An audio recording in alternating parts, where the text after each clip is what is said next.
मराठी माणसाला मुंबईचा महापौर करा असं म्हणतायत मुंबईकर. हे वेडे झाल्यात का तुम्ही? मराठी माणूस हवाय तुम्हाला? हे मला कळत नाही यार. काय पॉलिटिकल पार्टीज पण म्हणतात. हसावंसं वाटतंय रे. म्हणजे का माणूस मराठी असला म्हणून काय लगेच मराठी लोकांची कामं करेल अशातला विषय नसतो ना.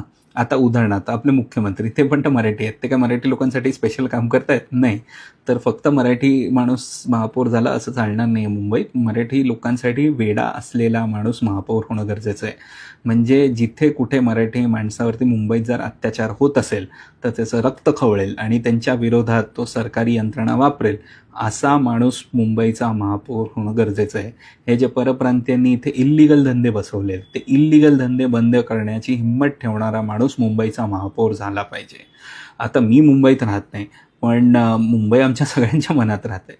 मुंबईत काय होतं ह्याचा परिणाम अख्ख्या जगात राहणाऱ्या प्रत्येक मराठी माणसाच्या मनावरती होतो आणि कुठे ना कुठेतरी जर मुंबईतनं मराठी माणसाचं अस्तित्व संपलं तर अख्ख्या जगातल्या मराठी लोकांच्या डोळ्यात अश्रू येणार आहेत आणि हे आपण नाही खरं तर सहन केलं पाहिजे. कारण आपल्या घरातनं जर आपल्याला बाहेर काढलं जातंय तर त्याच्या विरोधात उभं राहणं गरजेचं आहे.